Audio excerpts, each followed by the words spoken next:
Peace to the guys. Peace to the guys. Yeah, I see we already in the building. Peace to the guys. Peace to everybody. Peace to everybody. I said we're going to get it in today. It's a new day. I think this is the first broadcast of the new year, of the calendar new year. I mean, so we're going to get it in. As you know, as I say, for this year, this calendar year, we not, as they say, we not effing around, as they say. So I'm going to say it like this, there's been a lot of things going on that happened in 2021 that we just don't want to do for this year. You know what I mean? Doing the same thing over and over again. It's not something that we want to do as a people, so that's the reason why we have this guest today. But I'm going to start this off, getting our spirits right. So I have a new intro while the people still come in, and I do want y'all to comment. So please share, let's change the algorithm. Let's create our own algorithms, and go ahead and comment, share the platform. Let's talk to each other in these comments. Let's really build. Let's communicate, let's conversate, and just as they do in the church, how they have a moment where it's like, hey, look at your brother and sister, just go around and say hi, just say what's up, so y'all can do the same thing in the comments, talk about what's going on, talk about what we talking about, have a real conversation, build with each other. That's what we're here for. And it's real, Yes. Y'all go ahead and put where you from. So I have a new introduction. What I'm doing with my introductions now. And by the way, if anybody want to send me music and I like it, I will play it. I will put it in the introduction.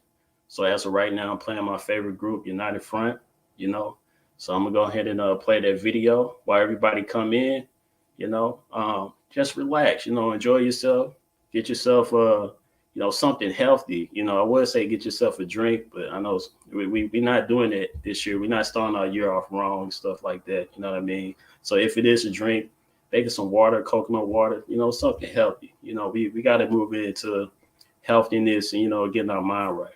You know what I'm saying? So we're going to get it in today. So let me go ahead and start it off. Like I say, sit back, relax. Definitely enjoy this show that's going to be coming at you. We're going to come with some real information, So peace to the guys.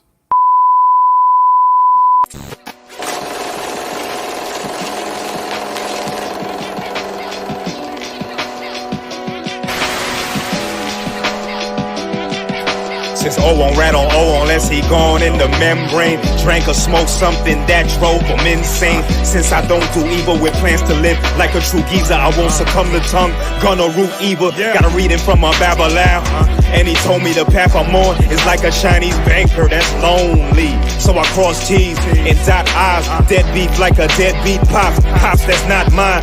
I stay solid with the solid, silent round the salads. Evil green with envy, or green they ain't been around it. The movement's been co-opted, and the streets is not it. Stuck between a rock and a dyke box, and glad it's not thick. I could either chisel or sizzle my way out, cause gate route and blowing my brains out is played out. With mouths to feed and minds to free, I stay esophageal up and suckers mouths for me. I thought that I could do it by my own, man. Try to get right, so many folks is wrong, man. So I keep it on, man. No hate for the home, man. It's no love for the foe, man. We at war, you see. It's gonna take more than me. So what's it gonna be? You wanna be on the free. I thought that I could do it by my lonely. Master self, don't be a slave to these conditions. We was raised to be forgiven, not to ourselves, but those who changed us for them digits and rearranged it in prisons, projects, and a crack epidemic. So I'm raised first and last, even after we finish. Our power black be a menace to anyone attacking our women. We smashing the limits, still standing on the shoulders of our ancestors. Keep our heart from getting colder. If you feel me, I share it's betrayal every day though. More hollows than halos, so I stay low, swing low.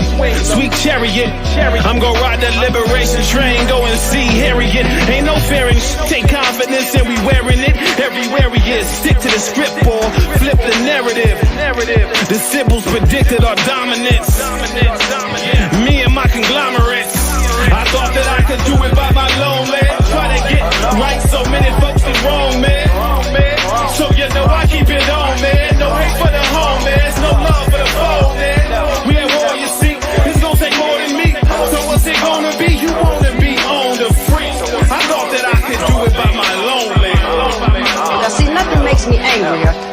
talk about our civil rights and what we've missed. But here comes the Asians in to join us. Here comes the Latinos in talking about their civil rights. Here comes white women in talking about theirs, the Mexicans, all of these people.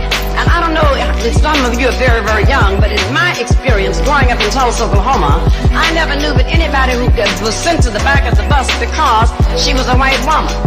Nobody was sent to the back of the bus because they were homosexual. Nobody was sent to the back of the bus because they were Asian and Latin. They were sent to the back of the bus because their faces were black. And now all of these groups are wanting to come in now and take the things that owe us. And some of our leaders stand up there and say, oh, we're all one. We should include everyone that's going in. Every time I hear them do that, I just want to pick up a sock, a shoe, or something and throw it at the television. I thought that I could do it by my lone man. Try to get right, so many folks is wrong, man. So you know I keep it on, man. No hate for the home, man. No love for the phone, man. We have war, you see. It's gonna take more than me. Support black media. Peace to the gods.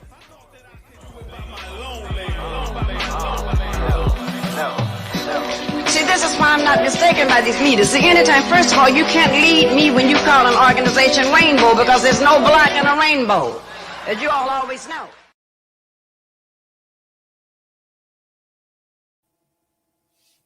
Yes, sir. Yes, ma'am. Peace to the guys, and we back. We back. You know, again, share the platform, like it. You know, we need more likes in the building. You know what I'm saying? I want to see more likes in here. You know, so yeah, like I say, that's the introduction. We got to get our spirits right. That's where our mind needs to be mentally. You know, we can't do it by ourselves. It's be one family in the building. You know what I'm saying? We need each other. You know, this is a tribe. You know what I mean? We got to create that. We got to get it popping. Let me see who's in the building real quick. You know, we got people from all over. We got Kentucky in the building, Louisville. Who all in the building? We got Oakland in the building, Oakland, California. Who all up in the building? Where everybody from? Georgia in the building. Let me see where everybody from. I know we from all over. We from all over. Somebody said we talking about self-determination today. Yes, we are. And what that truly means. You know, a lot of us kind of play with that term, you know, self-determination, but I don't think we really know what that means. We're going to talk about that today. Then I want y'all to pay attention to the title, you know, so new year, new actions, new results. You know, I like the new actions, new results, new actions, new results. That means we're doing something that we usually don't do. We haven't did. I feel like we did everything under the sun. I do. But it's certain things that we didn't do. You know what I mean? That's what I feel like we should talk about today. The things that we didn't do, and we should go ahead and push that forward. You know, the things that we didn't do, you know. So, yeah, we are definitely a part of this society. We're part of this system. And there's some things that we need to really, really think about in order to get our real freedom. They say it's the land of the free, but are we free really? You know, so I see Ohio in the building. We got South Carolina. We got Philadelphia.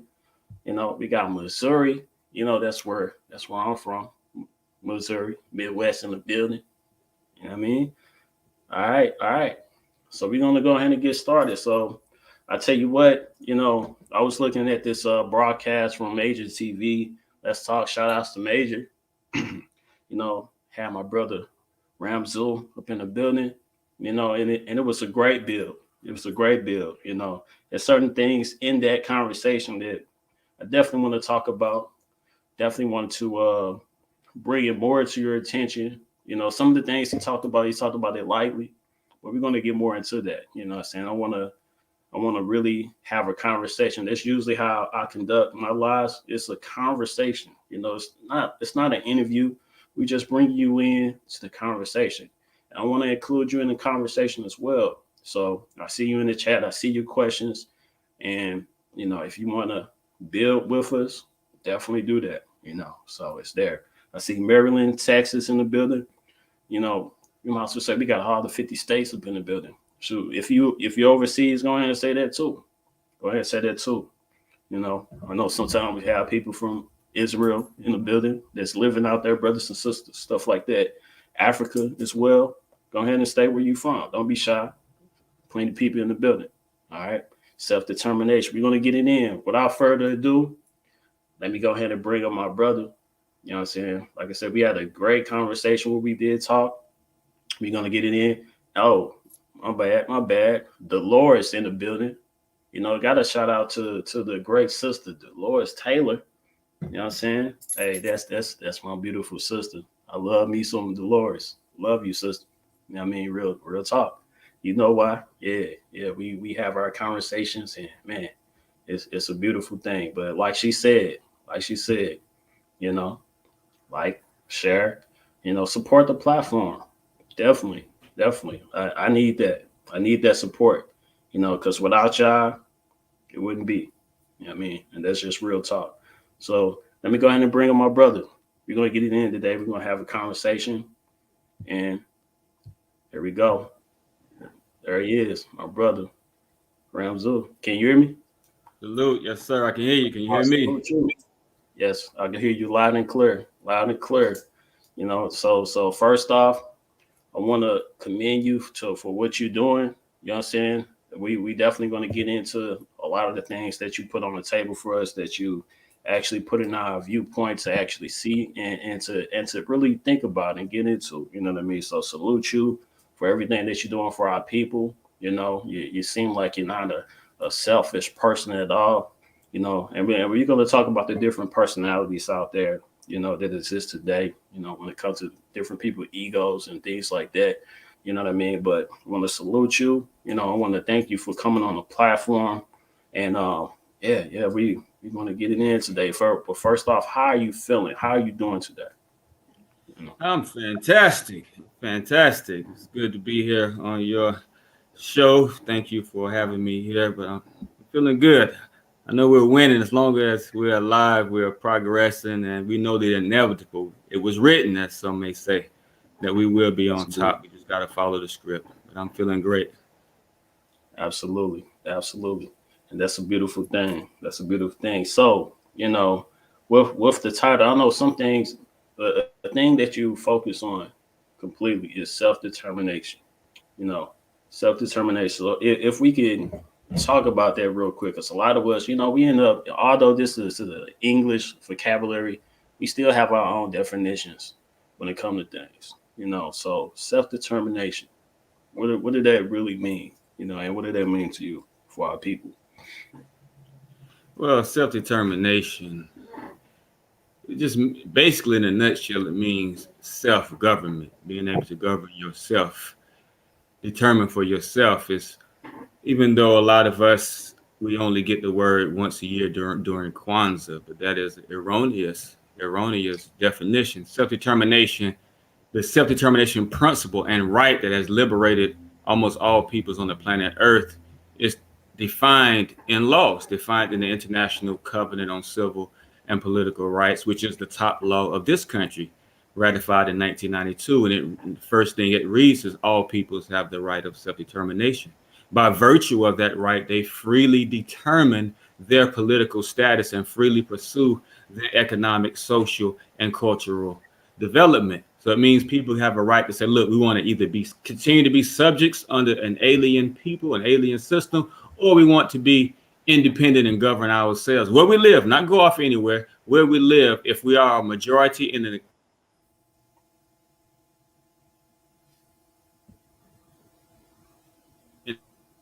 an agreement on that.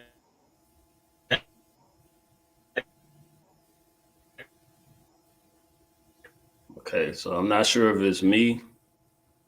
Go ahead, but I think you're breaking up a little bit. Territory, we have a right to stand up and govern ourselves. Right, I can hear you. 1 second. 1 second. 1 second.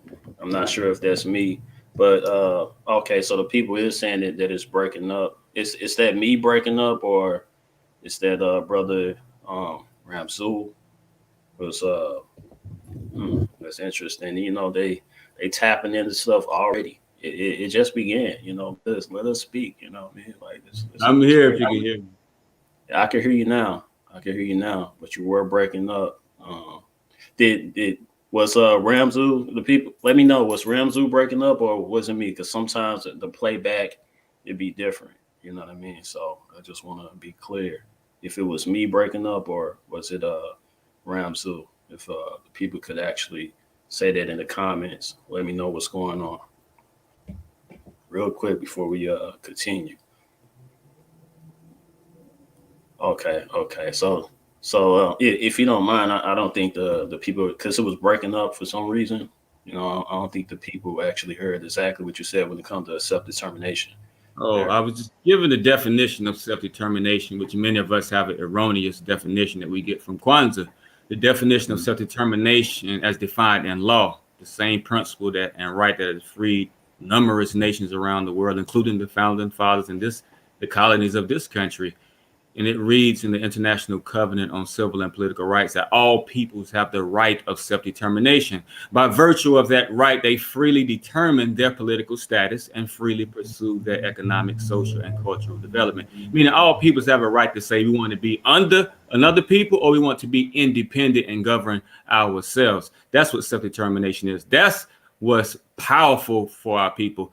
The definition that we get from Kwanzaa is all good culturally. If you want to name yourself, like I named myself Ramzu Yunus, if you want to wear dashiki, some African clothes or whatever you determine your nationality and culture is, that's all good. But self-determination, as far as receiving some justice and liberation, it means standing up and asserting our right to govern ourselves, where we live, and control the political affairs.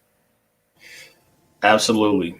And I definitely agree. You know, we live in a system where I'm gonna be honest, it wasn't really made for us or made for our liking. So if let's just say if it was made for us, and the only how that it's made for us is that, you know, all the people is pretty much you know, making money off of us. You know, I feel like that is the system that's how it's set up. You know, they basically, it's set up to have power over melanated people. You know what I mean? So in order to take the power back, you know, it's only so many ways to do that. And really, in my opinion, we tried all the other ways. We tried, you know, building with them. You know, we tried even doing things, you know, outside of them, but not really thinking of how to protect ourselves, you know, to try to, like, for example, the Black Wall Street, things like that. You know, we built outside of them, but we was technically still in the system. You know what I mean? So, you know, they did certain things to really they have their own self-determination when it comes to taking over, you know, similar to how they even took over this land in the first place. But before we get more into that, I kind of want to get this the propaganda out the way. I kind of want to talk about that. You know what I mean? So with the self-determination, it looks like you took matters into your own hands. You know what I mean? Which by, for example, one of the things that you have put in place is taking over land.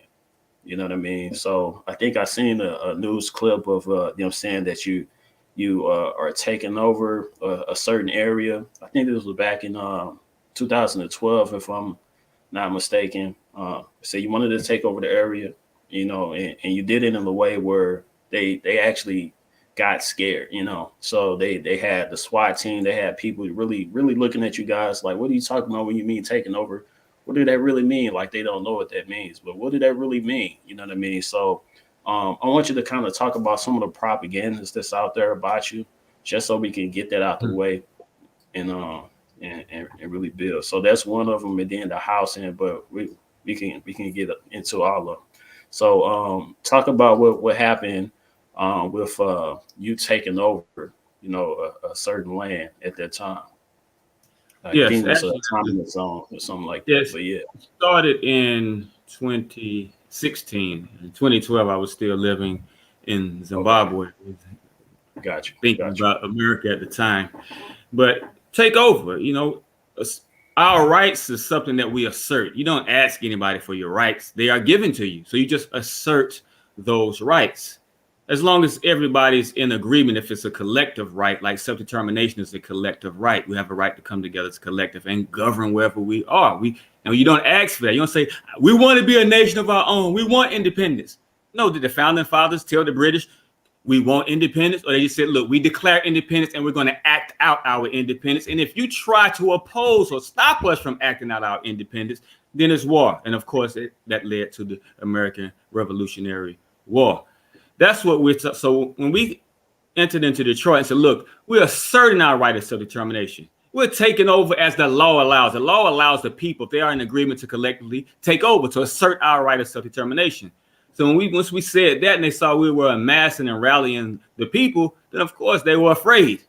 And knowing my history, they know my association with different leaders of different countries that are revolutionary, like Venezuela, Iran, Zimbabwe. They thought maybe this guy may really be coming with an army and some military planes or whatever. So they had their own air patrol and SWAT teams and military force, etc., waiting there in Detroit, in the middle of Detroit, in a place called Highland Park, because we were taking over the whole city. So that's what that was all about. And they have right to fear, but we're not coming to cause any harm. We're coming in representation of the people's will. So we're not coming to harm the people, but they know that we're coming to harm their interests and control over our people. And by asserting that, we just stand up and say, look, we're the police force, put our own troops on the streets. And look, we're patrolling this. The assets of this city belong to us, the housing. So we created our own Detroit Free Housing Authority because the people consent to it. So we have the authority to take the empty houses and give them to the people whom they really belong to in the first place. That's called just asserting our rights. Nobody asks for rights. Nobody marches for rights. When they say you have the freedom of speech, you don't march to get the freedom of speech. You just speak freely. You have a right to remain silent. You don't just say, you don't march and say, can I remain silent when the police stop me? You just remain silent. If he try to tell you to talk, say, no, I'm not talking because I have a right to remain silent. So we're taking control of this city. We're taking the properties thereof and giving it to the people who need them because we have a right to. And we're not going to ask anybody for what we have a right to do. And so that struck a chord with them because they haven't seen that happen before, not amongst our people. And this is common amongst people of the world and white folks here in America. That's how this country was founded. They just asserted their right. They didn't ask for a right. They didn't march for a right. They did march and boycott to try to seek reform of the system, but they quickly learned, the founding fathers and those quickly learned that the British system couldn't be reformed.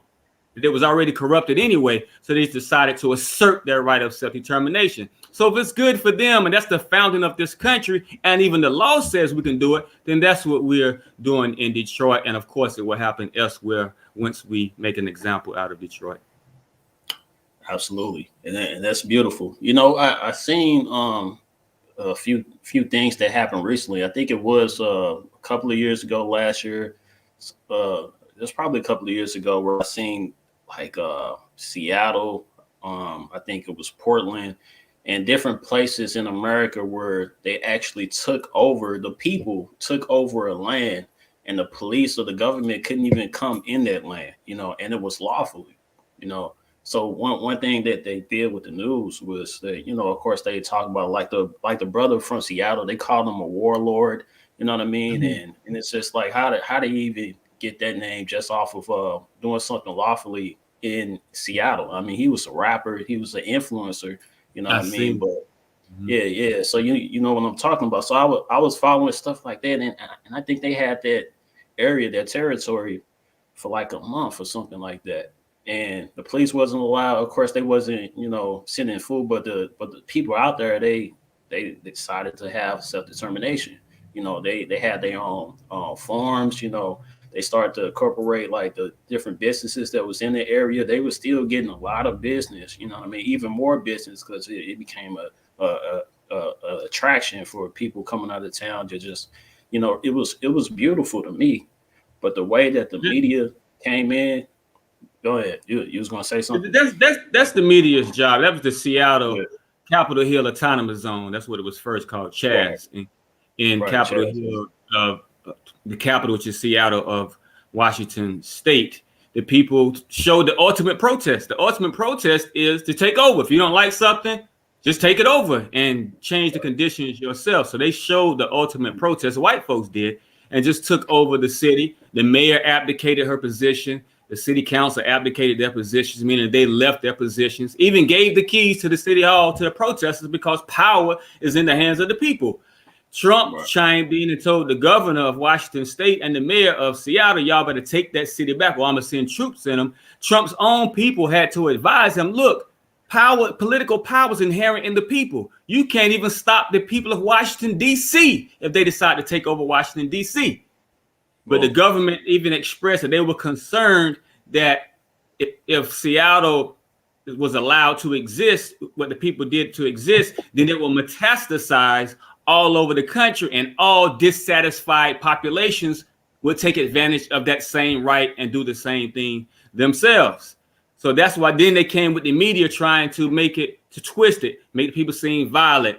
They even showed some fake footage of buildings burning, and then some news outlets had to call that major news outlet out and say, look, those buildings burning were in Minneapolis. They're not in Seattle, but that's how it was using the fake news in order to discourage the people from paying attention to Seattle and definitely discourage them from emulating and copying what happened in Seattle. So the fake news came out to attack that and to discourage people. Same fake news that you was mentioning, as you know, it came against what we are doing in Detroit. They use trigger words. It's called hybrid warfare. Those who are listening, look up hybrid warfare, and you just read it in Wikipedia, for instance. It'll mention what hybrid warfare is: regular conventional warfare, political warfare, cyber warfare, and using influencing methods such as fake news. So they came out against us once the people of Detroit started rising by the tens of thousands. We were getting tens of thousands of hits on our website alone a day. Our conference call video was getting crashed. The phones was crashing because the people was rising up. Once we said, look, we're taking over the city. It belongs to you. The housing belongs to you. Of course, people responded. So fake news had to come out and say, that man is a scam artist. And a lot of people say, oh, he's a scam. Let's leave him alone. It's a scam. Nobody stopped and said, hold on. What is he scamming the people out of? Whenever I read a story about a scam artist, I want to say, wow, what did he get the people out of? That's the exciting part. What did he get?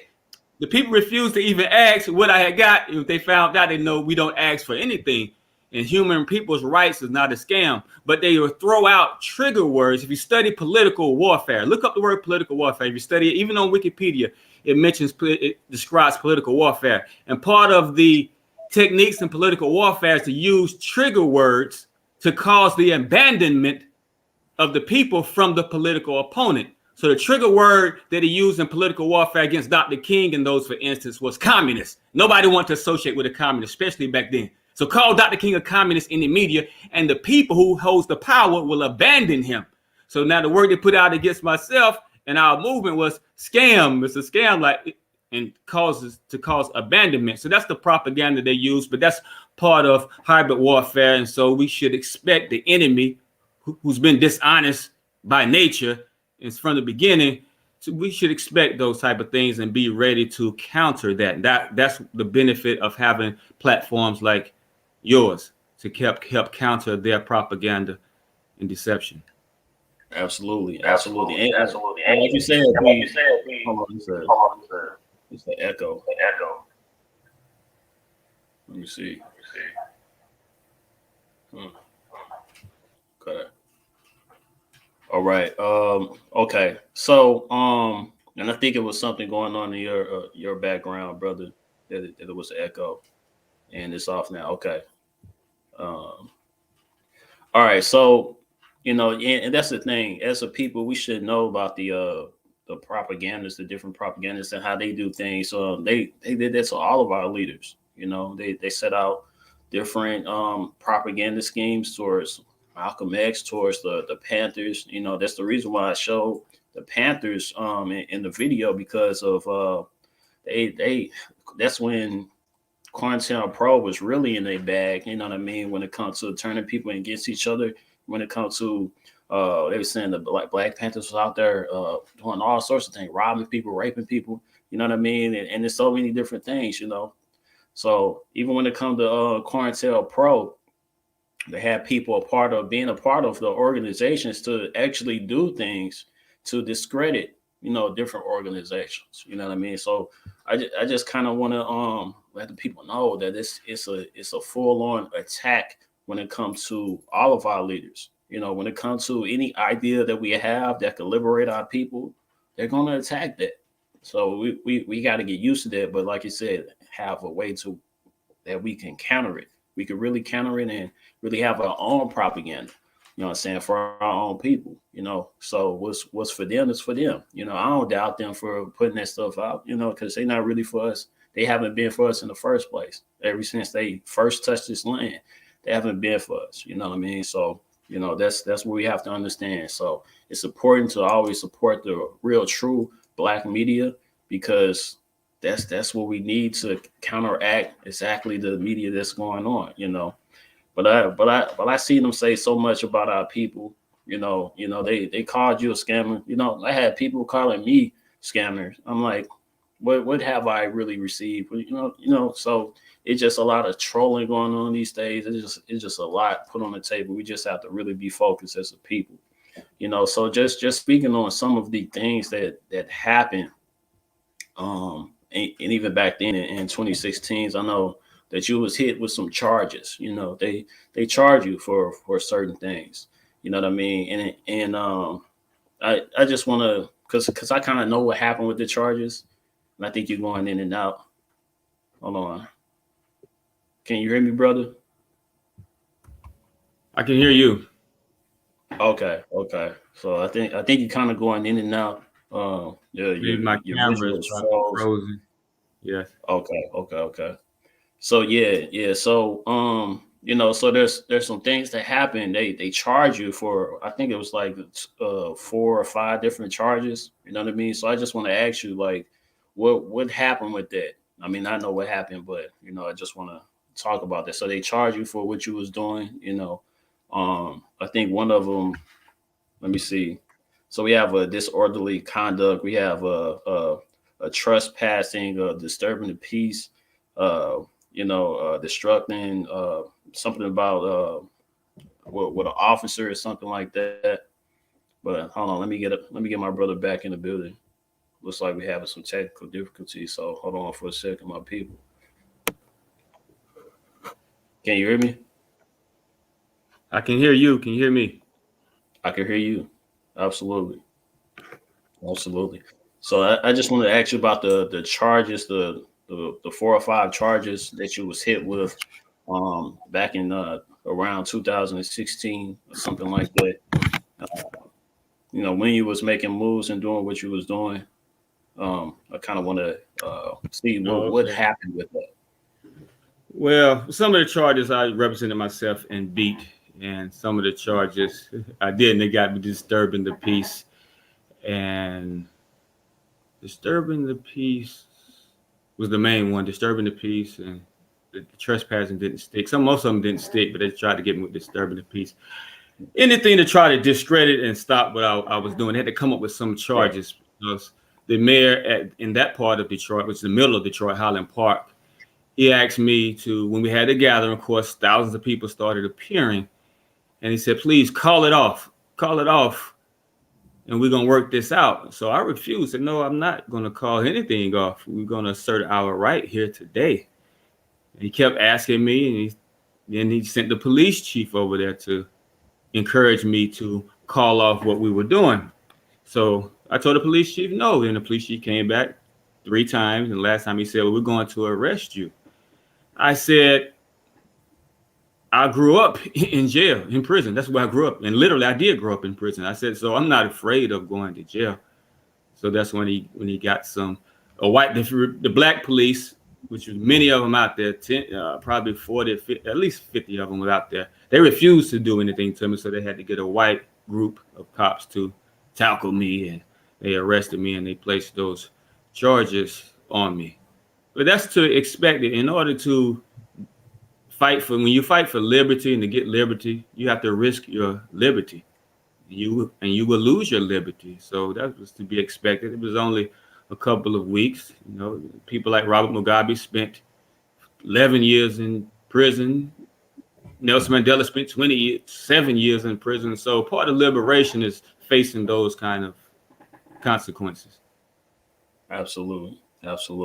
Now, just getting back to self-determination. Now, you mentioned someone on Major TV that I actually I love their story. Every time I hear about this land, I just kind of smile about what happened.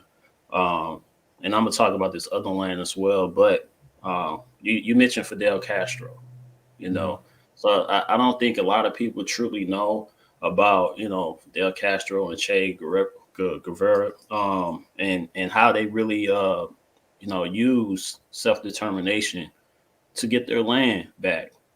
So at that time, for what I understand, is like you mentioned, they had a rough upbringing, so it got to the point where they was able to build. I think, if I'm not mistaken, they went to Florida to kind of build and see exactly how they could take over Cuba.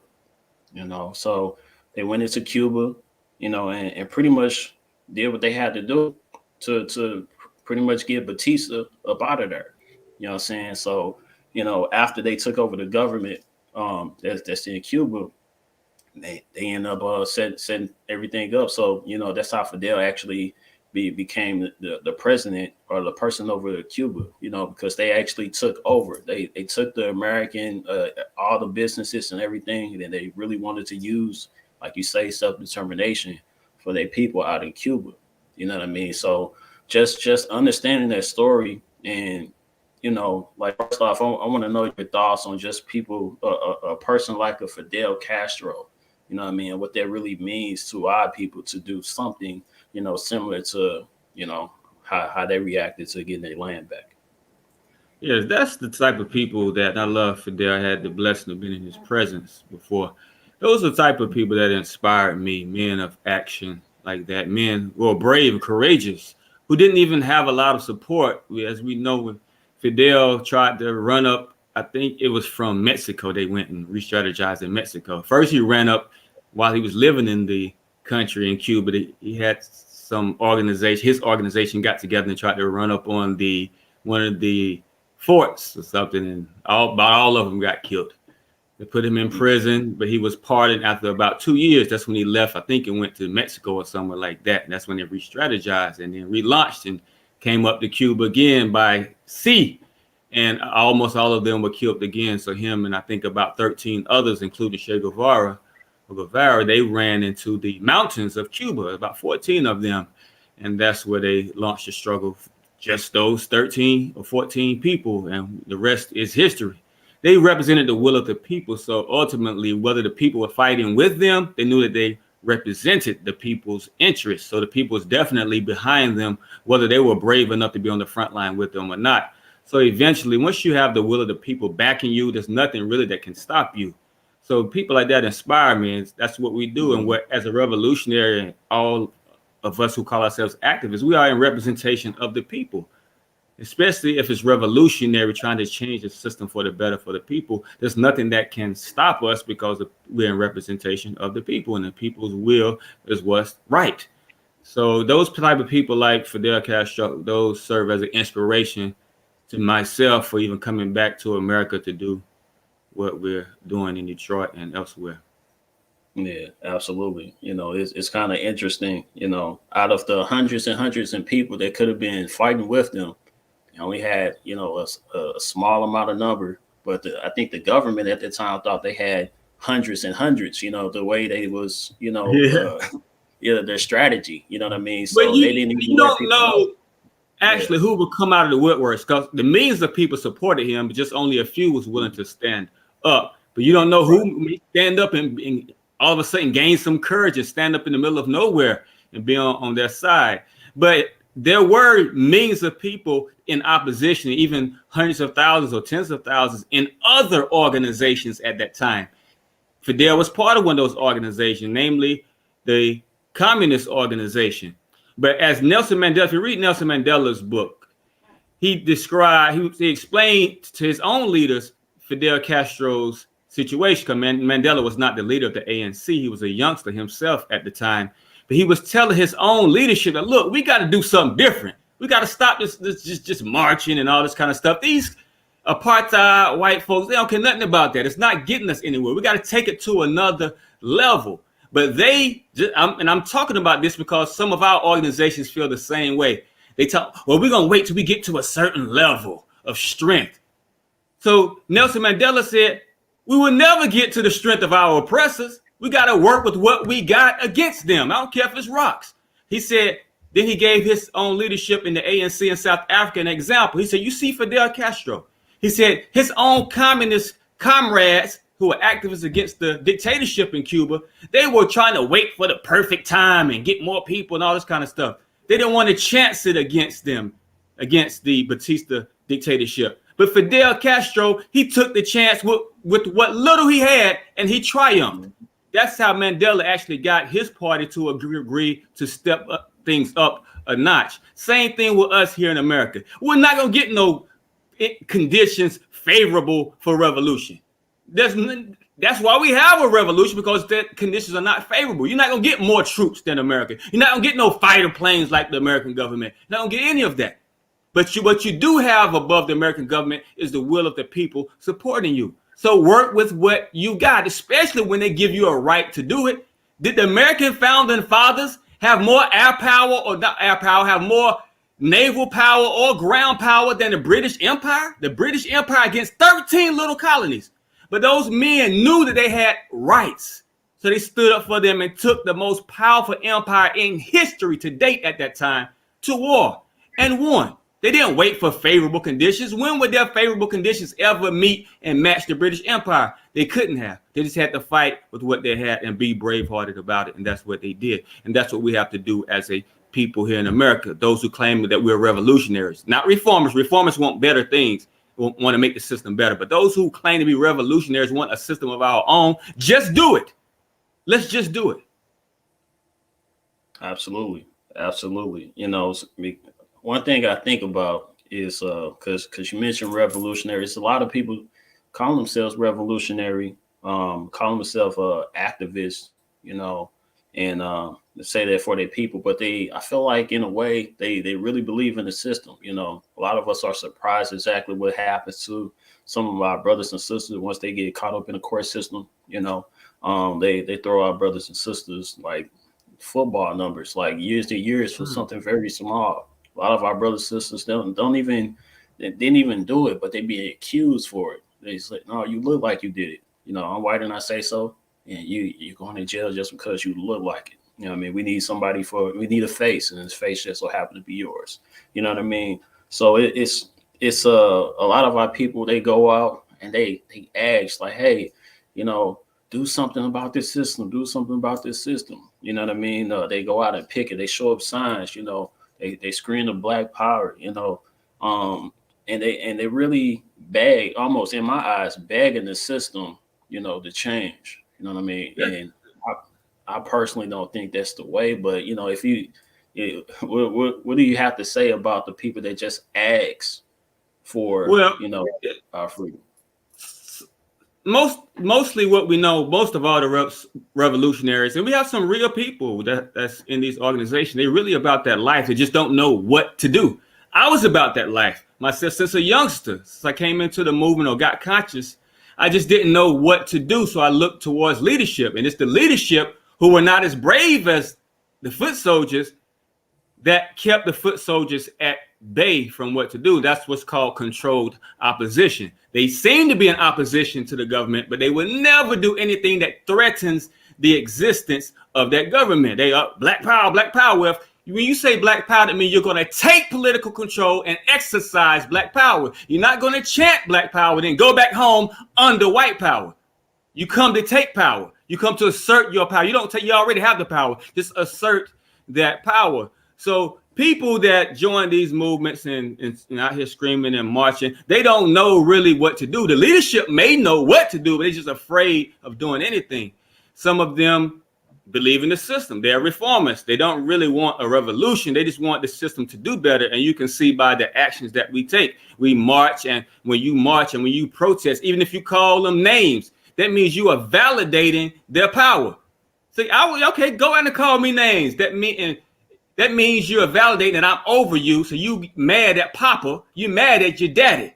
You're screaming at your daddy. So as long as you know I'm your daddy, just go ahead and call me names. So I'm still your daddy at the end of the day. But when you say, oh, I'm not going to scream at you and call your names and ask you for anything, daddy. You're not my daddy anymore. I'm my daddy. I'm controlling it myself. That's what white folks did. That's how they founded this country. That's how black folks, Chinese folks, Africans, South Americans, everybody did.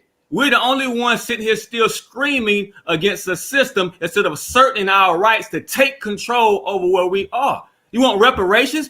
Who you asking for reparations? If it's a political decision and you have a right to take political power and give yourselves monetary reparations. Take political power and free our brothers and sisters from these jailhouses and these prison cells.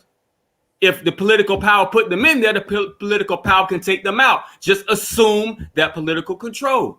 And this is a matter of us standing and asserting our right to assume and take control over this political situation.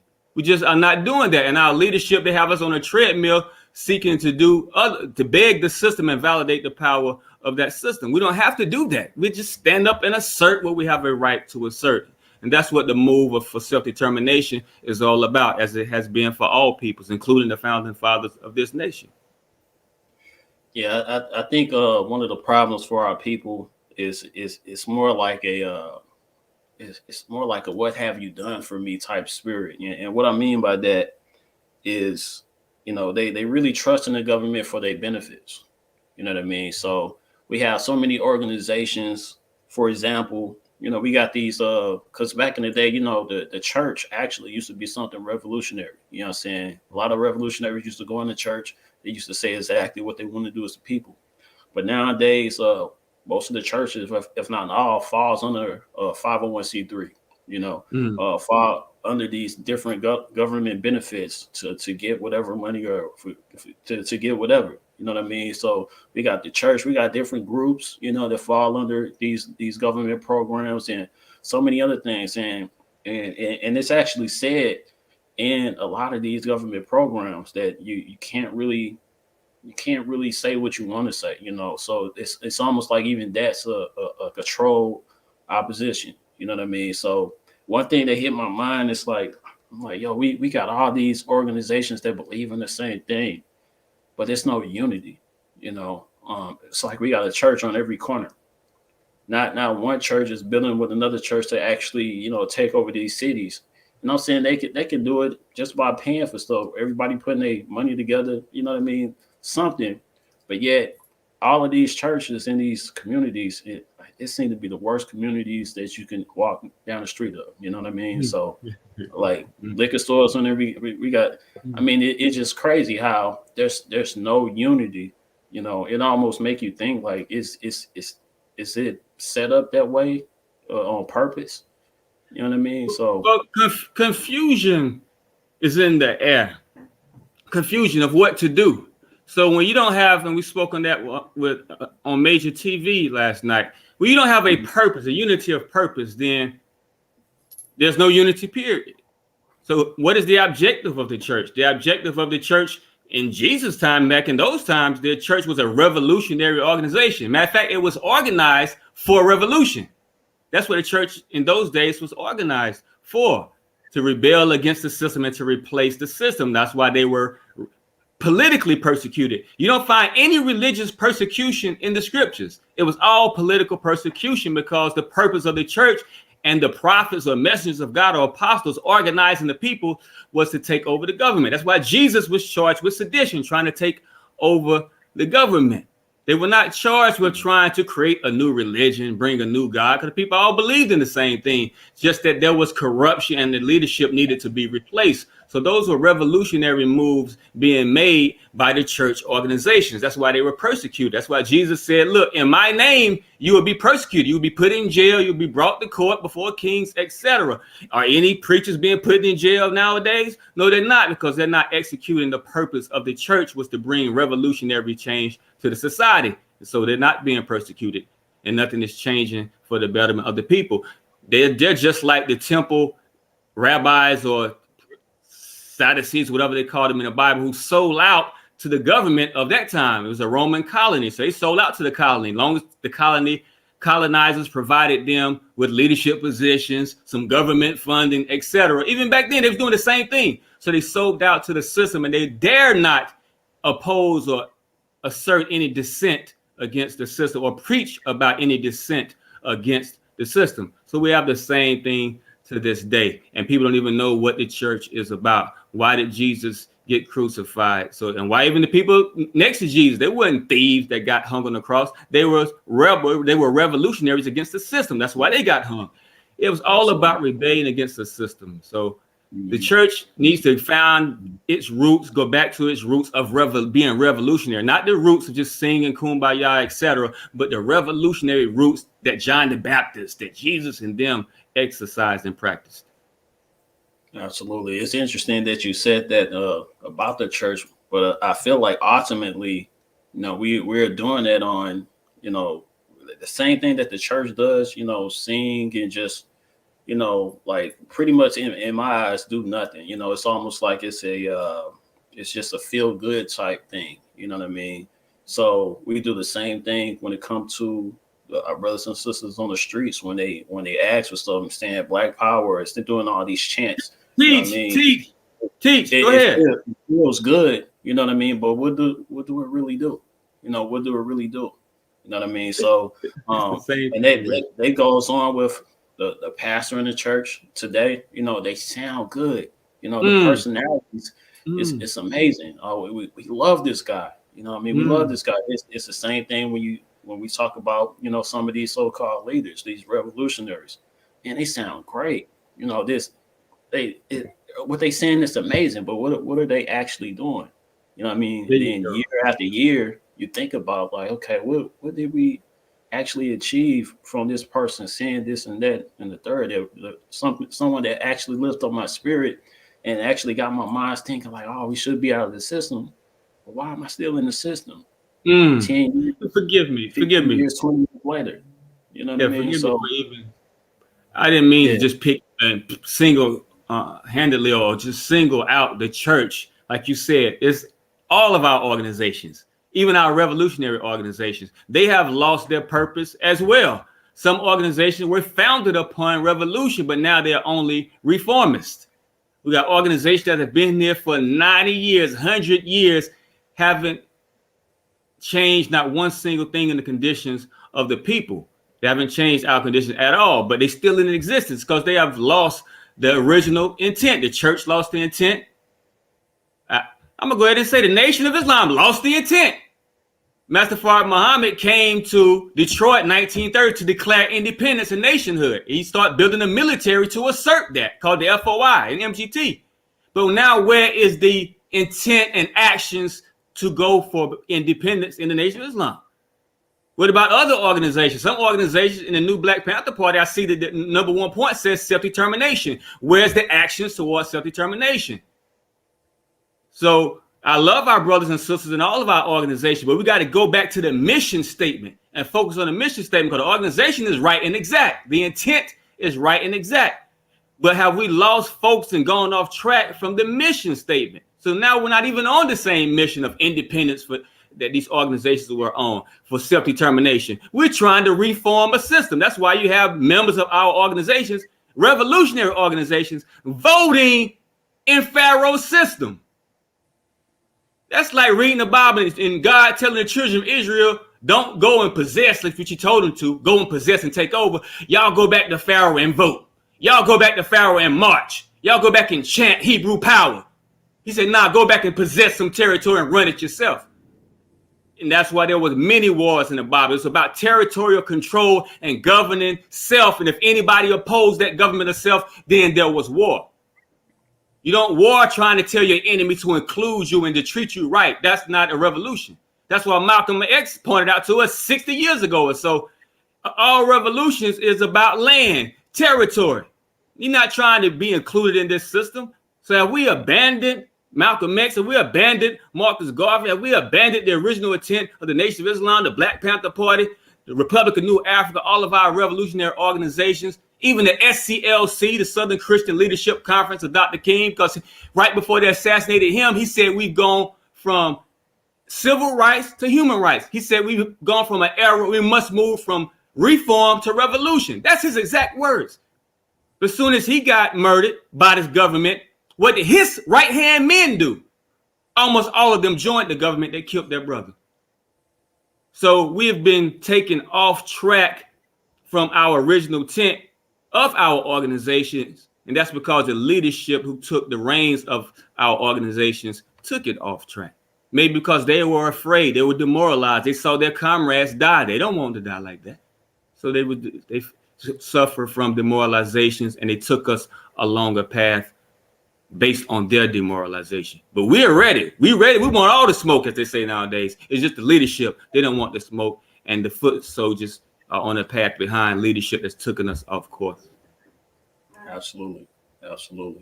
So, just speaking more of self-determination, because it's because once we have our freedom, let me put it like this: we have a people of many talents and many trades and things like that. So self-determination means to me is having our own everything. That means taking our children out of these schools, having our own schools, taking our people out of these hospitals, having our own hospitals, and really just establish. I mean, when it comes to the bus or when it comes to our own jobs or whatever that we need as the people, having full self-determination, we're doing everything for ourselves and only for ourselves, similar to, what we did back in the day, like back the Black Wall Street is the best example I can actually use, because they had their black on everything. You know what I mean? So the only thing that they didn't have is, unfortunately, the people to protect that land. You know what I mean? And I feel like that's very important. If you have anything, you can't even have your woman if you can't protect her. You know what I'm saying? So, and I feel like that's very important to think about. So once you have something, even if you take something, you gotta protect it. You know what I mean? Otherwise, they can get it back. So I feel like that's a very important. So just speaking on having different tangibles and things of that nature, like and even having a military front, to protect our things. It becomes like it gets into the support and actually having some type of money, but somebody may think about like, hey, this money that we have, that's a part of the system too. So what is the way that we can actually get different tangibles? I know we have to start with somewhere, with getting money, but what is the way that we could get these different tangibles and really be self-sufficient and completely be out the system, I like the quote. I read the scriptures often. Matter of fact, I got this webcam propped up on my Bible and Quran, actually. But I like, because the scriptures are political documents, really. And it says, Jesus says in the Bible, seek ye first the kingdom of God and all of its righteousness, and all else shall be added unto you. And when he said kingdom of God, if you read the Bible, kingdom of God meant a politically independent Jerusalem. That was the kingdom of God or kingdom of heaven. Matter of fact, white people even made a movie called Kingdom of Heaven, and it was about Jerusalem. It was a political kingdom on earth that was governed righteously. So if we seek our own political kingdom, which is self-determination, our own independence, then all of these things will be solved. All these things will be solved. So we don't have to worry about the hospitals, etc., because we own the hospitals, etc. Yeah, indeed. So we own the hospitals. The hospitals are already on the territory and they belong to us. The schools, they already own the territory and the schools belong to us because we have control of that territory that the schools are on. Black Wall Street was just a black black existence inside of a white economic system. They were just running a black machine or running a machine in black people's territory, but it was a white machine. The economy was in the hands of white people. We have enough infrastructure in our cities if we just take them over where we can be self-sufficient. We can grow our own food. We can have machinery that can manufacture everything that we use. They even have 3D printers right now that print out a house for you, print out a building for you. So we can create everything we need. And who cares about their money? Because we create everything. We determine what we will take in exchange for what we have created ourselves. I can cut up some pieces of paper and distribute it amongst the people and say, look, here, this piece of paper will buy you some of the bread that we made in our bakery. This piece of paper will buy you some of the clothing that we made in our factory. So we just determined and created our own currency. It's just as simple as that. That's how currency was given value in the first place, by the government taking it to pay taxes, etc., to the government in Europe. So the same thing we can determine amongst ourselves. When I lived in Zimbabwe, the federal bank governor there was printing money on regular paper. And it was valuable because the government said it was valuable. So we determine what has value and what we would use as a medium of exchange. We don't need their money if we have an infrastructure that can produce for ourselves. And our cities are full of infrastructure that we can be, in which we can be self-sufficient. We just have to take control over it, take over it. Political decisions create currency systems. So once we take over the political situation, we create a currency system ourselves. I know it's kind of foreign, and it was foreign to me until I lived amongst and worked with the government. And it actually used to ride around with or fly around with one of the ex-Reserve Bank governors in Zimbabwe. So I got an understanding of how currency actually works and how it can be created out of thin air as long as the political system gives it validity. Absolutely. I'm not going to go too far in that because that's kind of boring talk about currency, etc. But that's what it is. I mean, just to support what you're saying, I mean, what is the value of cryptocurrency? Like, what is the value of that? You know, what is the value of the NFT? You know what I'm saying? So I feel like a lot of that happens with the trust of the people. You know, so if the people actually believe in what it is, then that's the value right there. You know what I mean? So we can create our own currency, you know, and put its own value on it, you know, for our own people. You know what I'm saying? So and that's what I really believe. But no, that's definitely not a boring thing, because that's something that we need to think about. You know, having our own currency, having our own ways to make things happen for our own people. You know, they did it. Why can't we do it? You know what I mean? So so even with that, you know, I kind of want to get into because we mentioned, or you mentioned, reparations, and like reparations. So what do that truly mean, reparations? You know what I mean? Well, reparations comes in a whole fight about reparations in the human rights arena, international law arena, comes from what's called the right to a remedy. We have a right to a remedy and a right to reparations for damage done to us via violations of our human rights. Of course, our main violation was being conquered, being enslaved, being taken away from the self-determination that we had. Before they conquered us, we were determining for ourselves. We were governing ourselves. So reparations is the remedy, meaning to repair that situation or condition that they caused. How do you repair our condition? We were broken away from having our own self-government and power. So if you want to repair us truthfully, put us back in a position of authority and power over our own territory. That's how you repair us. Many people equate reparations with money, of course, but reparations, we're not broken because of some of their money. We're broken away because we're broken away from having political power and political control and our own money, our own social and cultural development. So in order to repair that, we have to put ourselves back in that condition. How can we get reparations? Will this system, will they give us reparations? No, they will not. Can they? Yes, they can.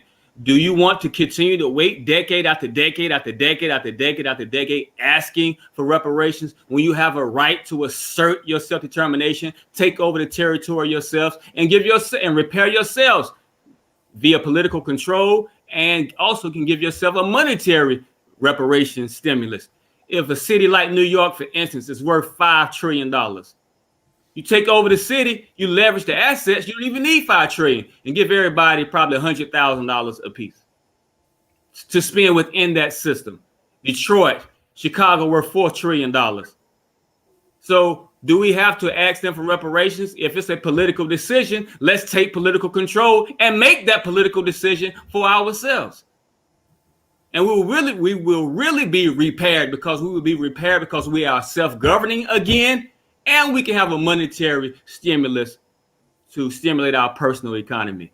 So that's what reparations is, and that's how we can be guaranteed reparation. And that's the law. That's not a radical, out of this world, fictional, idealistic thinking. That's what the law says. When the Jewish people took self-determination and took political control into their hands, and with the help of others, they take their reparations from Germany, and from whoever assisted the Germans. So we have the rights to do the same thing. Let's just do it. Let's just do it. That's all. That's I like Nike's slogan. We think to apply that ourselves. And I was told that same slogan when I went to the United Nations. Said, why do y'all keep coming to us seeking assistance for reparations, etc.? If the people consent to what you're doing, you have a right to just take over where you live, Comrade Ramzu. I was told that. So just act out the power of the people. Act out the people's will. That's all you have to do. And in international law, there's something called the responsibility to protect. And the nations came up, all of the world came up with what's called the Declaration of Human Duties and Responsibilities. They said, look, if a nation violates your human rights, if they owe you reparations or violate your human rights, and they don't answer that, and another nation don't come and make them answer that, then you have a right as individuals or as individuals organized into an organization, you have a right to protect your human rights and assert your human rights yourself. So if we have a right to give ourselves reparations, to govern ourselves, to stop all of these human rights abuses, which they say the United States is guilty of like 25 abuses, then why are we not stopping it ourselves? Especially if we claim we so bad marching around with guns and stuff. Dr. King didn't have no guns, but they still stood up for their rights. Here we go with guns. We won't even stand up for our rights. We're on our knees begging somebody with a gun in our hand. Who does that besides Negroes? You got to wake up. Oof. Okay. You just dropped the bomb. You just dropped the bomb, brother. Yeah. Let's just let that simmer for a little bit. You know what I mean? Let that one simmer. Because because you definitely said something that's going to trigger a lot of people in the chat. That's for sure. You know what I mean? Because I think a lot of us has been saying that definitely recently. A lot of our brothers just really, in my opinion, and I actually been in different organizations, and I could see it from my own eyes. People that just posting. It just. For hey, take a picture with me with an arm. You know what I mean? It's just posting. It looks good, feels good. Oh yeah, we're going down in history. But history for what? History for what? Like what did you actually change? You know what I mean? Go ahead. These brothers and sisters, now I honor them. They are sincere. Yeah. But it's the leadership that just has them on that path. They have the slightest. I was one of those strong soldiers. I came straight out of prison.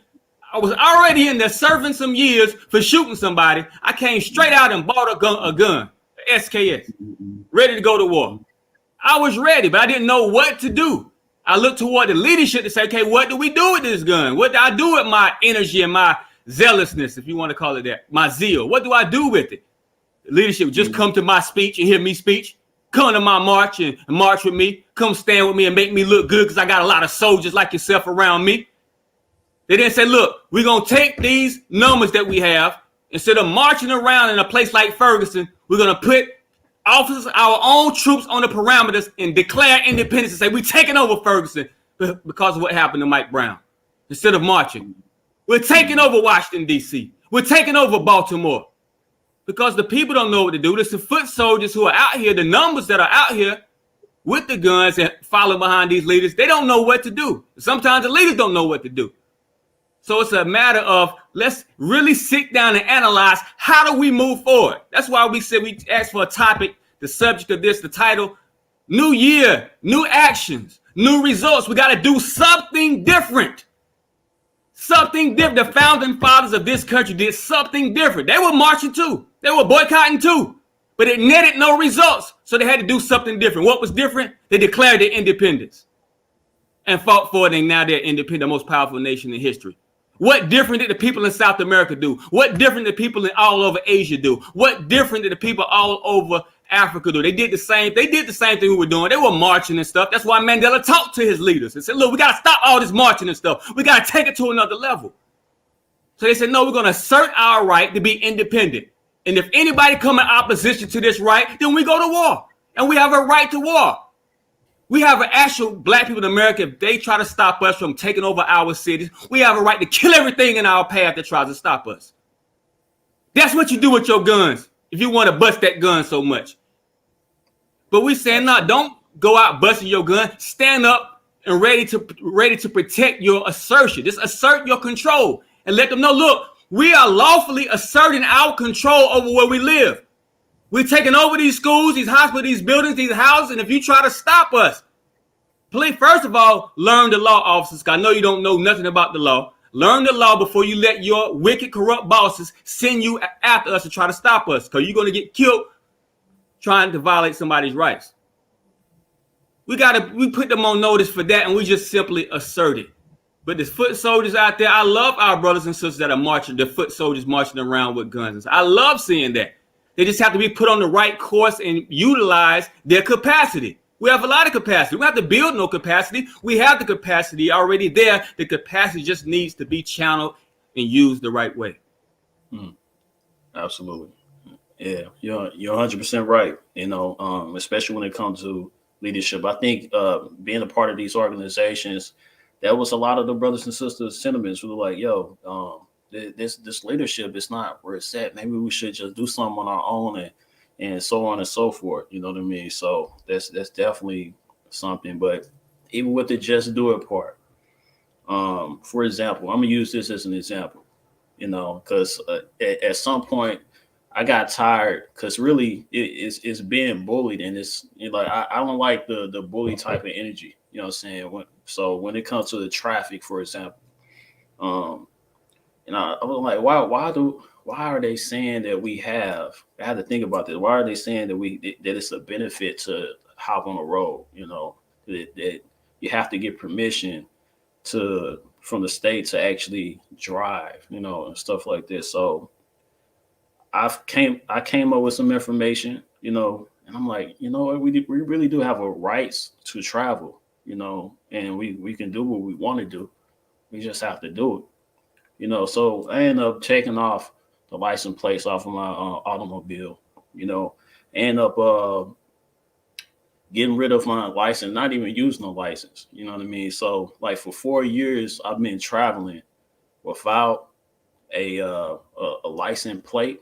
You know, I have my own license plate, but I've been traveling without a license plate, you know. I've been traveling without, you know, assurance or whatever that they ask for. I don't have it.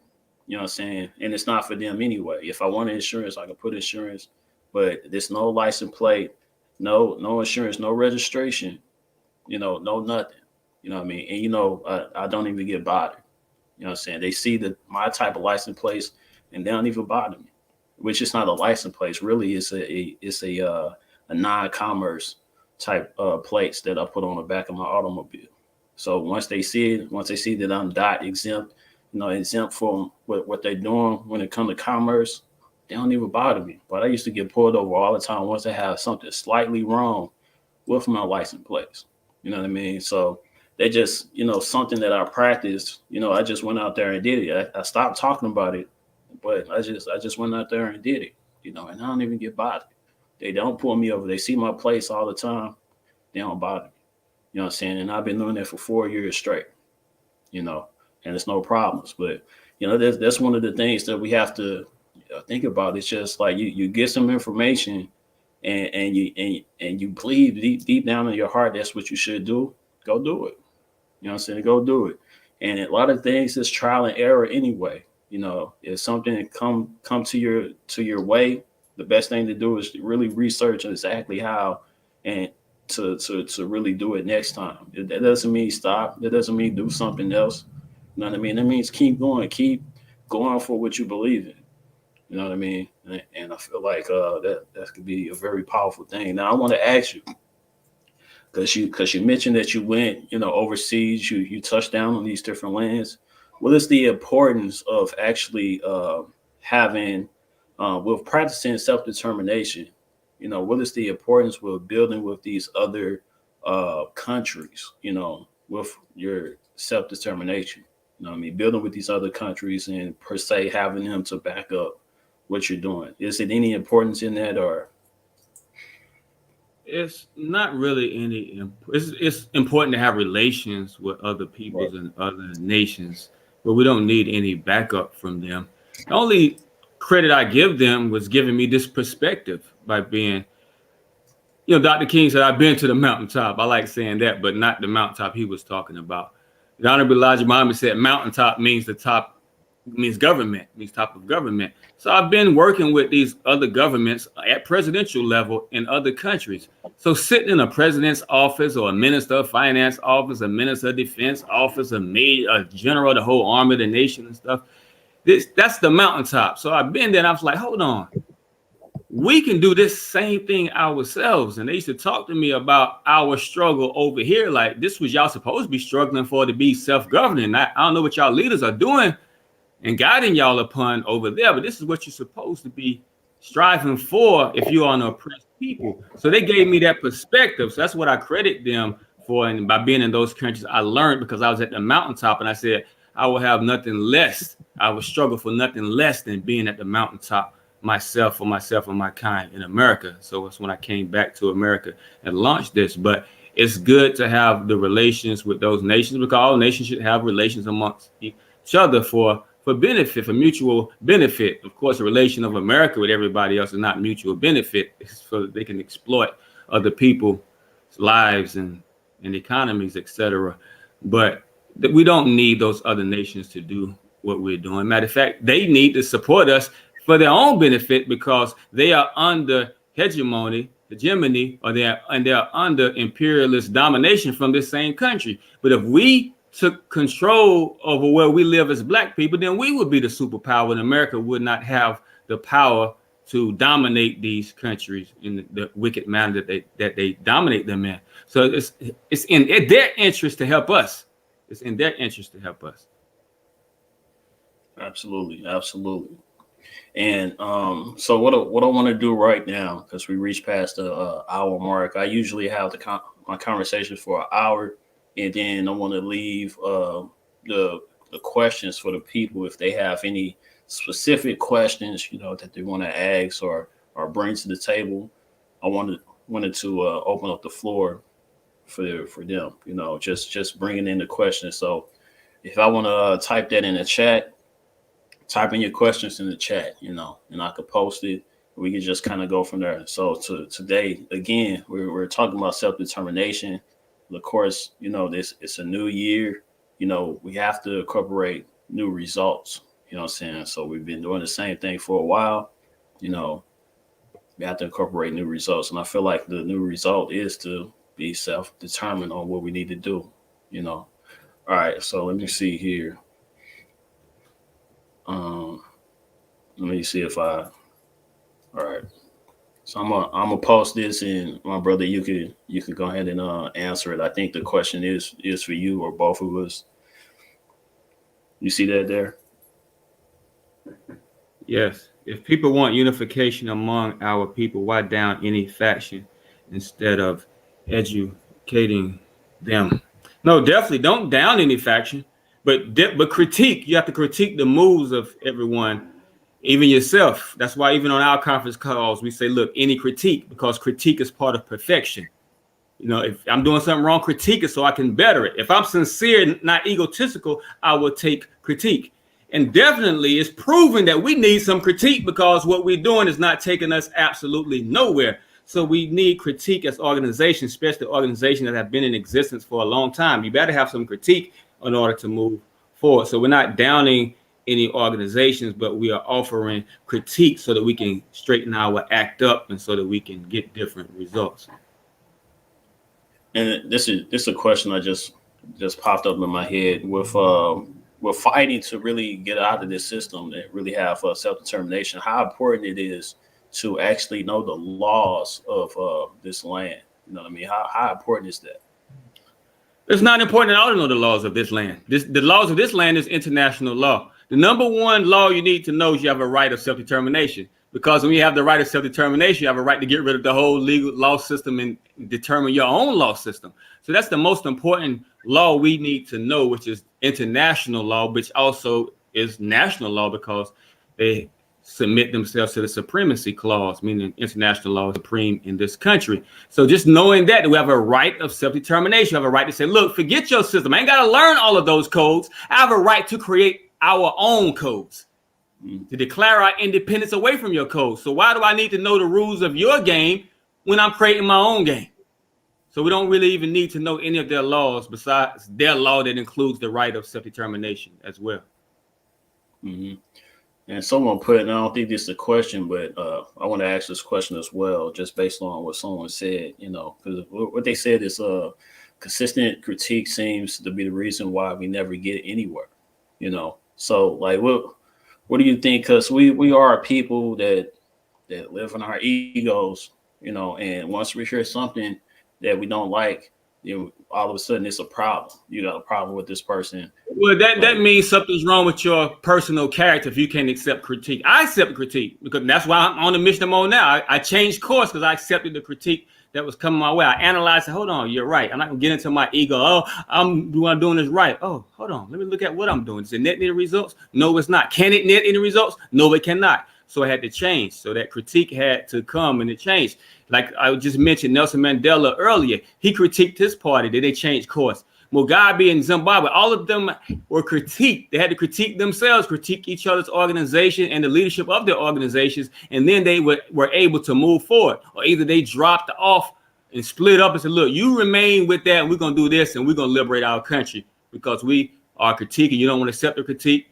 We have to, if we're not gaining anything, that means something has to be wrong. If we keep running a race and playing a basketball game, we don't win not one game, scoring out 1 point. Somebody come and critique me and say, look, Ramzu, you're shooting the wrong way. You ain't got no arch in your shot. You got to use the backboard. Do something because you're not scoring any points. I said, okay, I accept that critique. I accept the critique myself, learning how to play basketball from my brother. Look, got to do this, Ramzu. So we got to accept some critique if we want to move forward. If we don't want to move forward, don't accept no critique. Keep doing what you're doing. Okay. And I think I don't think this is necessarily a question for you, but just to rephrase what this person is saying. Are you able to sit down with other, let's just say, leaders? You know what I mean? To pretty much come up with, let's just say, a master plan on how to move around. Are you able to sit down with different individuals? Oh, definitely. But as I always say, if there's a unity of purpose, first of all, if your purpose is to reform this system, I love you, but I can't unite with you. You're trying to reform this system. Where can we meet at? What can we do together? Absolutely nothing. I'm not gonna waste my time with you. If you believe, so that's what I call the difference between believers and non-believers. Believers believe they can exist without the powers that be in their own system. Non-believers believe that they can exist in this system. So they don't believe it in the way I believe. And I'm a non-believer to those who believe that. So believers and non-believers can't be in the same religion, so to speak. They're on the same path. So yes, I can unite if we have the same purpose. If you believe that we can exist and believe in existing outside of this system with our own system, now let's sit together and discuss how can we move forward and enjoy that or bring that to reality governing ourselves. Now we can sit together. We have to be in agreement. Absolutely. So let me see. I don't see too many questions. I think a lot of the people are just kind of taking everything in. Let me see here. Okay. So with self-determination, because I think a lot of this audience, they tapped into the different militias. The black militia is the thing of what they call it. You know what I mean? So they tapped into that. They are more interested in really having protection, because I think one of the things is a lot of our people, in a way, they see what's happening with the United States. They have a military, and some of the things that they have could be, to some people, very scary. You know what I mean? Mm-hmm. So if we go and get some, we not only have to worry about the police, we also have to worry about, United States military, the FBI. There's so many different, factions, to think about. If I do something wrong, then I feel like they got me, even if it's 10 of us, or 20 or 100 of us, So what do you say to somebody that's thinking like that when it comes to just this thought of self-determination that taking what's yours, and then looking at the what they can do, after that. I mean, You know what I'm saying? everybody, like a lot of us say we would be Harriet Tubman, but most of us would not be Harriet Tubman. Most of us would not be Nat Turner. Harriet Tubman ran away from a plantation, not knowing her next meal, not knowing where she was going to be, not knowing the master. There was a high percentage of chance that master was going to catch us more than there was a percentage of her even gaining freedom. But she took that chance because she had a natural right to be free. Here we got a natural right, and it's in their own laws we have a right to be free. So if you don't want to take that chance, then you're in the wrong game in the first place. You try to reform the system. If you believe it can happen, it's not going to happen. So for those who are worried about things happening, etc., then I wish I had a pill you could take to say, look, I don't care about that. I'm not living in the first place. When you're in tune with life and with nature, you'll realize that living under suppression, oppression, repression is not even living at all. That's why the scripture says oppression is worse than slaughter. Some of us, we feel dead. The people in Palestine, for instance, they feel dead living under that oppression, so they don't care about blowing themselves up because they're already dead. We got to look at it that we are already dead. If they can kill our babies, kidnap our babies, rape our women, kill our women, wrongfully imprison us, and all we can do is post on Facebook, do some marching about it, then you're already dead. So you might as well put your life on the line so that you can enjoy real life. Because we're not enjoying no real life. This is an imitation of life. And those who are in tune, you are miserable every day because you see the condition that your people in. Dr. King was miserable every day. That's why he put his life on the line. Malcolm X was miserable every day. That's why he put his life on the line. Marcus Garvey, Nat Turner, Harriet Tubman, etc. They were miserable. That's why they put their life on the line, because they realized they were not even living in the first place. So if you feel that you're comfortable and you're living, then keep on living the existence that you are living. I don't feel like I'm alive anyway, because I'm not living under this condition that we're in as a people. So if you want to continue the way things are, just let it go. If you want to change things, then we have to do something that can change things. And yes, to get liberty, you have to risk liberty. To get a real life, you have to risk your life. Period. Absolutely. Yeah, like you said, you got to stop being scared. Otherwise, if you're scared, say you're scared. What did rappers say? Right. So somebody said, rather live on my feet than down my knees. So that's something that we all have to think about. What are we doing right now? Are we on our feet or on our knees? You know what I'm saying? So, especially when some of us just get in the habit of just accepting what they give us, we get comfortable with just, the little crumbs or it's less than crumbs of what they give us. You know what I mean? So instead of taking what's yours, similar to what they did, and just to say this, I think, if I'm not mistaken, they came to this land with not so many people. And this land was already filled with a lot of our people. You know what I mean? So how did they take over? You know what I'm saying? They're just a question that I want to put out there. How did they take over? Did they take over like millions and millions of Caucasians or whatever? I don't think so. You know what I mean? It was a thing that was created. Although there was what they call it but like biology. I can't even talk right. Well, there was a warfare, that basically went on the people. They didn't even have to use weapons.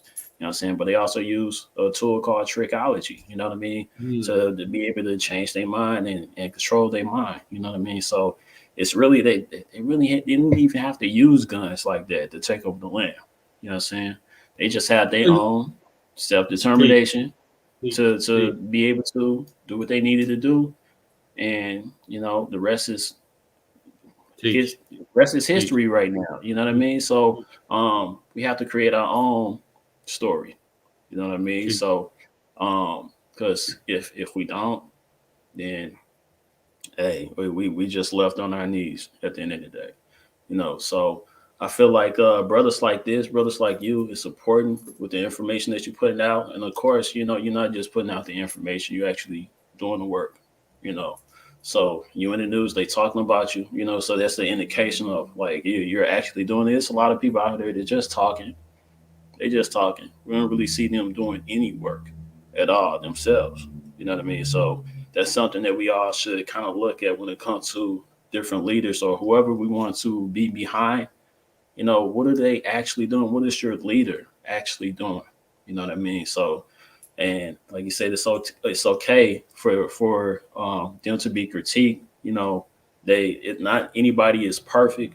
You know, once we all continue to move in the right direction, and that's really the main thing. So we have to come up with new results every single time.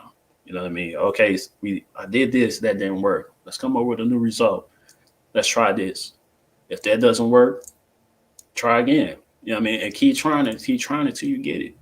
You know we all have these different businesses and different things out here. You know what we did to, get things right. You know what I mean? Even with our relationships, something don't work, have a conversation. Let's try something else. Let's keep on trying until we get it right. You know what I mean? So, doing the same thing over and over again, that you got to be a crazy person to just do that. You know what I mean? We have to come up with a new plan to get new results or different results. You know what I mean? So, and that's the conversation for the day. Let me see if we have more questions. And then, my brother, I do want to give you the last words so we could take out. And also, if you could say how people could connect with you and find you and, be able to build with you and what you got coming up next and stuff like that. So I don't see any questions. So I'm going to go ahead and give it to you. Yes. Thanks, everyone, for listening. I don't mean to offend anyone, but part of growing and discussing is some people are going to be offended, but the intent is not to offend. The intent is to cause growth, and to cause a change of course and change of actions and to influence changes in actions. Let's get out of our egos. Let's humble ourselves and realize, look, we've been doing things wrong. Indication of that, we're in the same condition that we've been in for decades, for hundreds of years. So I'm not trying to offend anybody. I'm trying to encourage everyone to look at what's happening. Look at your leadership. Question your leadership. Ask your leadership, do they have a plan? If they don't have a plan, then what are you following them for? Leader mean they're leading you upon a path to reach some kind of goal. Ask your leadership, what's the goal? And if the goal makes sense to you, then you continue following that leader. If the goal doesn't make any sense, fire him or her immediately without delay. Because we are dying. If I was going to come and get you today and put you in prison for 40 years without any justification, what would you do? You would fight like hell, literally. You'd probably take my life if I try to lock you and say I'm putting you in there. But we have brothers and sisters in prison for life, wrongfully convicted. What if I would say I was coming today to kill you or kill your child? I'm a police officer coming today to kill you or kill your child. What would you do to stop that? Would you do what we have been doing year after year? No, you would do something different to prevent that, to stop that. So let's look at what we're doing so we can stop that. Let's stop just trying to exist as beautiful looking organizations, because we do look beautiful. Marching, etc. That looks beautiful. I love the way that looks. But it's not effective. It's not affecting any change for our people. So let's examine ourselves, examine our actions, examine our organizations, examine the leadership of those organizations, and find out what the purpose is. What is the mission statement? What steps are we going to take to realize the mission statement or the goal of the mission statement? And if it's something that you agree with, then continue on. But if you don't agree with it, let's come together. Let's discuss. Look, how can we move forward? What's been proven in history? What's proven in mathematics to net us some results? And you'll find out that self-determination is the only thing that's guaranteed to net you some results. You just have to have the courage to stand up and assert your right of self-determination. I'm just trying to influence you all to that. Not trying to put you down and belittle you. I'm not belittling you. Critique is not belittling. We critique ourselves. Oh, that shirt don't look right. I don't like the way I did that. Are you belittling yourself? Or are you critiquing so you can dress better, walk better, or exercise better, or play better, or run stronger or longer? You're critiquing yourself. And I hope you critique yourself. So it's not hating yourself, belittling yourself. It's critiquing so that you can improve, So we need improvement in our movement, or we will continue to stay in the same position as a people. So let's study history, look what others have done, look at the principles of this country, look at the law itself, that the first option that the law gives you is self-determination. Other things are not even an option. So let's look at these options and weigh the situation and say, look, this is what I'm going to do as a person. This is what I choose to join in order to reach what I want to do and what I envision for myself and my people. Just look at it, people. I apologize if I offended anyone. I love you all. This is out of love. But if we love ourselves, we will sit down and analyze ourselves so that we can benefit and stop the injustice and the death from coming to what we love. So everybody, you can get in touch with me various ways. I'm on Facebook, Ramzu Yunus, on YouTube, Ramzu Yunus. Our website is detroitgov.us, detroitgov.us. We also have a hotline number. You can call us anytime, even after this, if you want to, and find out how you can assist and join along with it. And I'm not a leader of the people. I'm just organizing our people so that we can lead ourselves. But our hotline number is 888-999-6530. 888-999-6530. I love you all. Thank you all for listening. Thank Brother OCTheGreat for having this platform so that we can control our narrative. Let's continue to control the narrative. Let's increase our control over the narrative in order to save our lives. Love you all. Thanks for listening. Absolutely, absolutely. And peace to the guys, my brother. Don't let this be your last time coming to this platform. You're always welcome. You know what I mean? And we will conversate, you know, and on how to build and ways to build, you know, to make this thing push forward in the right way. All right. All right, my brother. Peace to the guys. Salute. Salute. Yeah. Yes, sir. Yes, sir. That was our brother. And, you know, as far as how to reach out to him, you know, everything is in the description. Y'all can check that out. He also has a GoFundMe. You know, we need funding. You know, our freedom needs funding, you know. So you can either do that personally or you could do that with, you know, whatever fiat that you have that you want to give. You know what I'm saying? So it's important to have brothers like this on the platform because, again, for 2022, you know, we got to come up with new results. We got to do what we do. You know what I'm saying? So we will be, you know, doing more things like this. So I actually want to show something to y'all because I have a website now. All right. It's still in the development stage, but we have to support our Black media, like the major TVs out there, like this platform as well. Let me show you. You know what I mean? Let me show you OCTheGreatTV.com for the ones that don't know. So let me go ahead and share my screen really quick. And so y'all could just take a look, take a gander. Once y'all go on there, y'all know exactly what y'all looking at. You know what I'm saying? Let's see. All right. If y'all can hang in for a second. Yeah. All right. So this is the preview page, OCTheGreat.com. Yeah, so this is what it is. So let me type in the actual.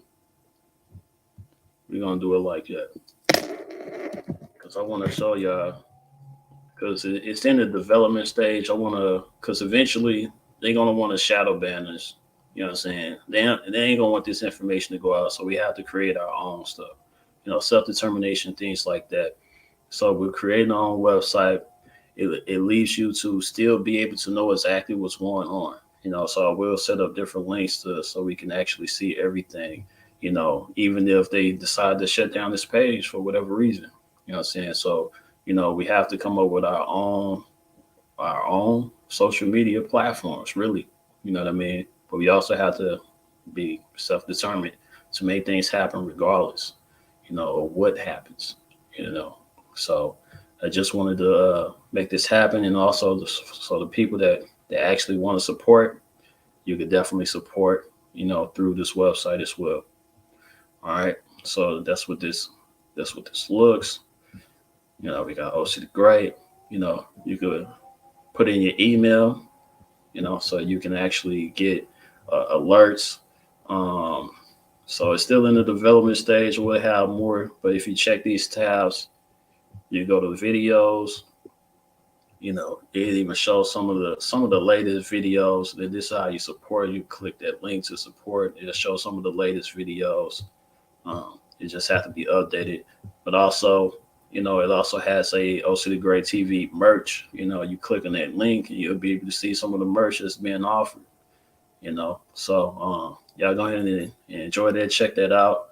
Again, support the platform, support Black media. It's only so many of us. You know what I mean? It's only so many of us. So I bet you'll do. Peace to the guys. I definitely enjoyed this conversation today. You know what I mean? So y'all go ahead and share this, like it.